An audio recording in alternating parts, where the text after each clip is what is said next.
Je vous en avais parlé de cette île, l'île au coquillage, et je vous avais promis de vous y emmener. Mais aujourd'hui, nous y sommes. Regardez comment elle est belle, elle est magnifique. C'est l'île Malela, qu'on appelle l'île au coquillage. Pour que vous compreniez pourquoi on l'appelle l'île au coquillage, je vais vous emmener dans le fleuve à la rencontre d'un pêcheur qui descend en apnée à 5-6 mètres de profondeur, qui se bat contre le courant des eaux pour récupérer des huîtres et les ramener sur sa pirogue et ensuite venir les cuisiner sur cette île. Vous allez voir, c'est quand même insane ce qui se passe dans ce coin de monde. J'ai jamais vu ça nulle part ailleurs. On découvre ça ensemble.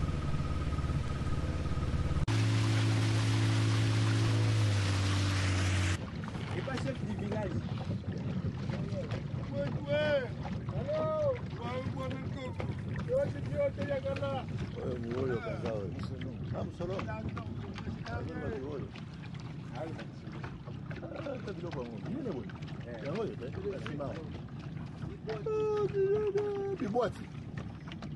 Malheureusement, pour son avant, il a eu ton côté. Bonjour. Tikati. Tikati.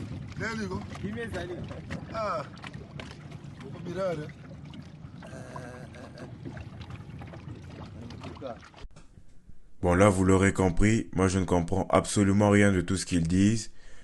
Ça fait que moi je vais vous parler plutôt des huîtres qui se trouvent sur cette pirogue. Je vais vous expliquer un peu le process.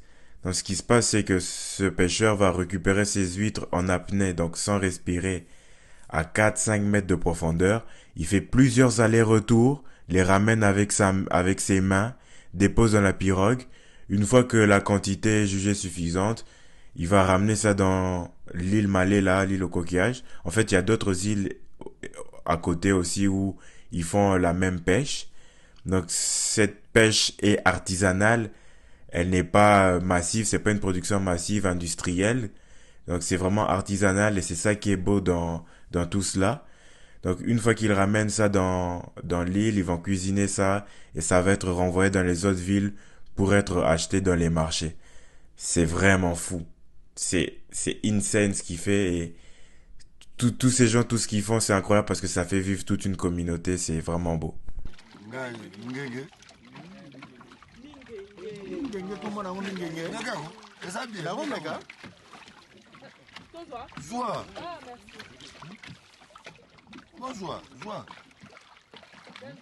Oh.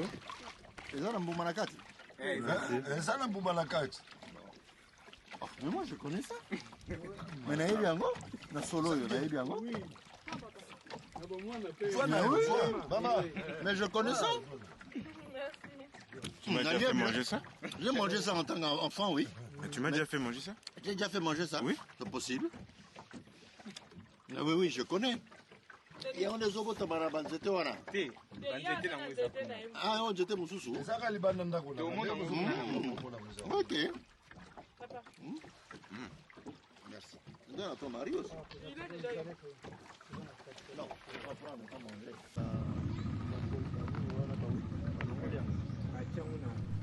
Bon, après avoir fait une petite dégustation du minguengue, qu'on appelle en français mirabelle, on arrive enfin à l'île au coquillage.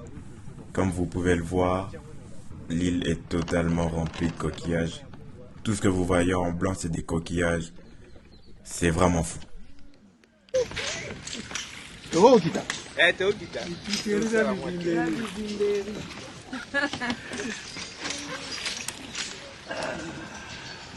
Et là, ça c'est des siècles et des siècles, hein. Inch'Allah. Ils ont repoussé les fleuves. Ils ont repoussé les fleuves, oui. Pour avoir Il y a un gros bateau bien Mabélé, Malela. Île de Malela. Oui, Malela. Malela. Et Bandiawa. Eh. Et Bandiawa avec Etiwak. Boka sous ces ailes bosso. Banza Banza Malela. Après, mon coup. Non, là, non. Ti. Voilà, c'est bon. Oh là là. Il faut que tu la gagnes.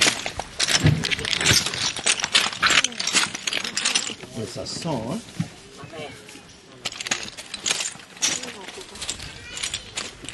Faut monter un peu. Non, c'est bon pour moi. C'est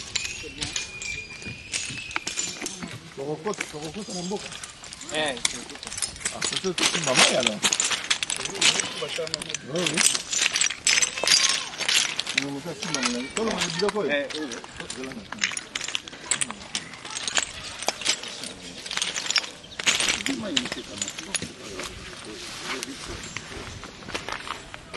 C'est fou.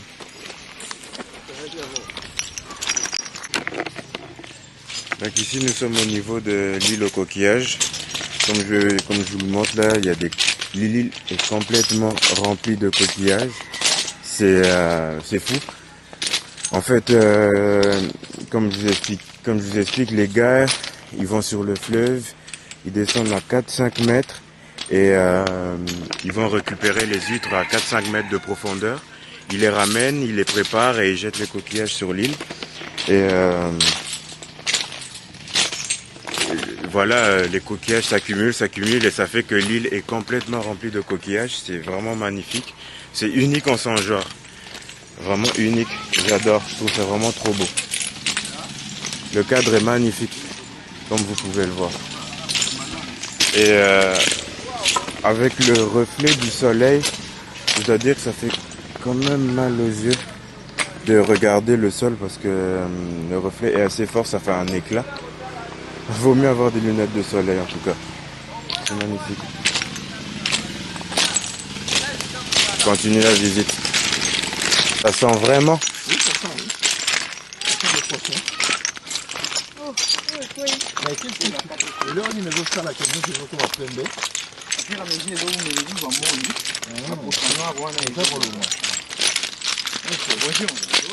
Bonjour. Il n'y a pas de discrétion. Hein. Comment ça? Quand tu te promènes, c'est tout le village qui fait que tu es entré. Ah, évidemment.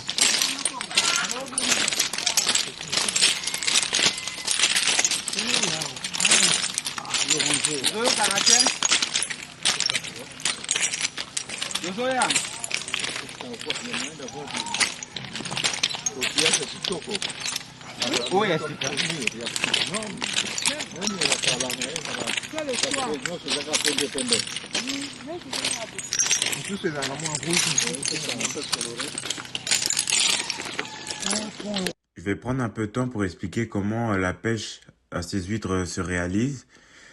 Donc ils prennent une pirogue, ils vont dans le fleuve Congo. Une fois qu'ils ont trouvé l'endroit où ils vont pêcher les huîtres, ils vont jeter leur ancre et ils vont plonger à 4-5 mètres de profondeur. Donc comme on peut voir sous ces images, on a des huîtres qui sont récupérées à 4-5 mètres de profondeur dans le fleuve Congo. Il faut savoir que quand ils plongent en apnée et ils remontent un peu plus loin, enfin un peu plus loin de sa pirogue. Pourquoi? Parce qu'en fait, quand ils plongent, le courant est tellement fort que ça le repousse un peu plus loin de l'endroit où il a plongé. Donc il y va en apnée, il remonte un peu plus loin et il rejoint sa pirogue pour déposer les huîtres. Ensuite, une fois que les huîtres sont ramenées sur l'île, elles sont cuisinées pour permettre à ce que les coquilles s'ouvrent puis qu'on récupère la partie comestible. Ensuite, on les met dans une bassine d'eau. On les sort de la bassine d'eau et on va les saler et ils vont directement être envoyés dans une autre ville pour être vendus.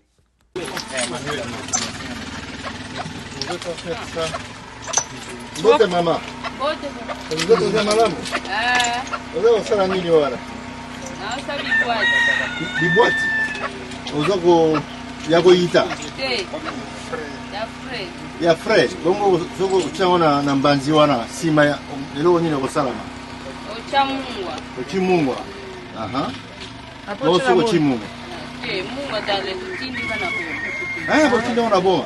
Konda. Et quand nous qui pas baza ba bébé.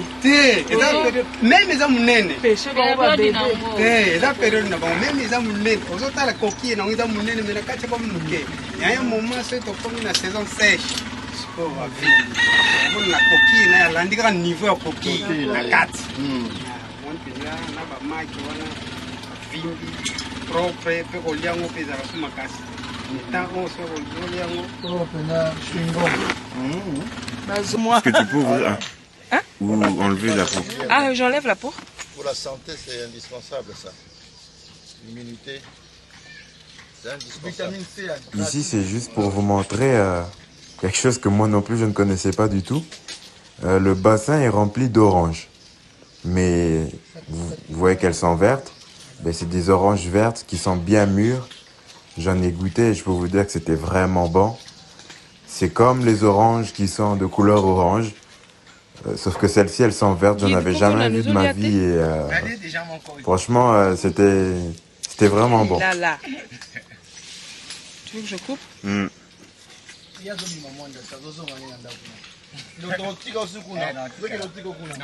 Magnifique, attends.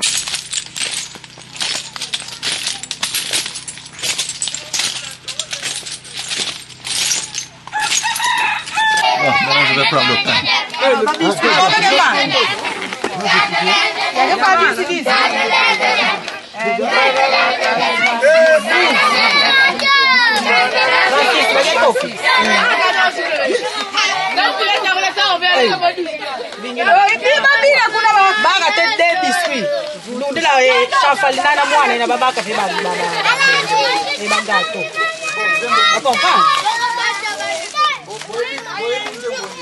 Shafalina na de. Bakuyanga la balundu, bakuyanga la.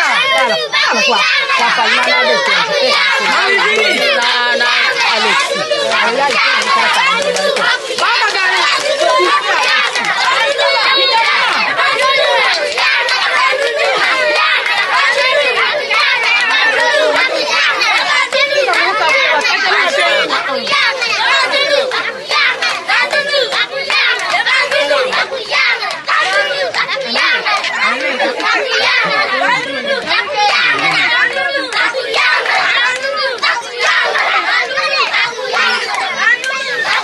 Fin de la visite de l'île au coquillage. Nous rentrons sur le canot. Ben.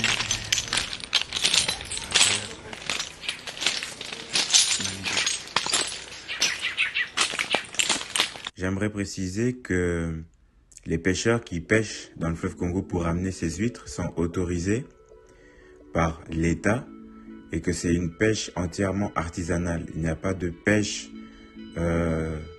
massive qui se passe à cet endroit. Oui, une question que l'on peut se poser aussi, c'est... On a vu que les huîtres étaient de couleur brunâtre quand le type les a ramenées de l'eau. Et ici, on voit sur les images qu'elles sont toutes blanches. Et en fait, c'est simplement qu'elles sont exposées naturellement et qu'elles perdent naturellement cette couche brunâtre qui est sur leur coquille. Et elles deviennent très blanches comme vous pouvez le voir sur les images. C'est juste totalement naturel.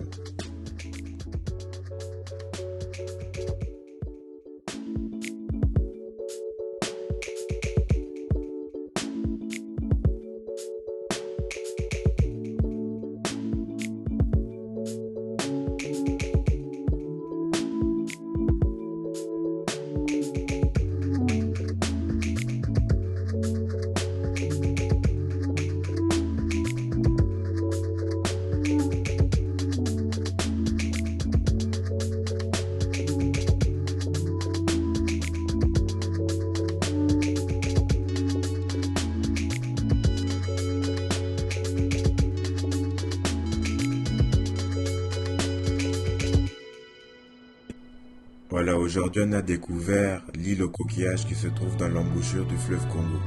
Dans le prochain épisode, j'aimerais aller plus dans le côté historique de l'embouchure du fleuve Congo, et ce avec un historien, quelqu'un qui connaît vraiment la région, qui va nous expliquer par exemple pourquoi Banana, qui est à Mwanda, s'appelle Banana. On peut se poser la question. En tout cas, si vous restez avec moi, on va le découvrir ensemble une fois de plus. À la prochaine.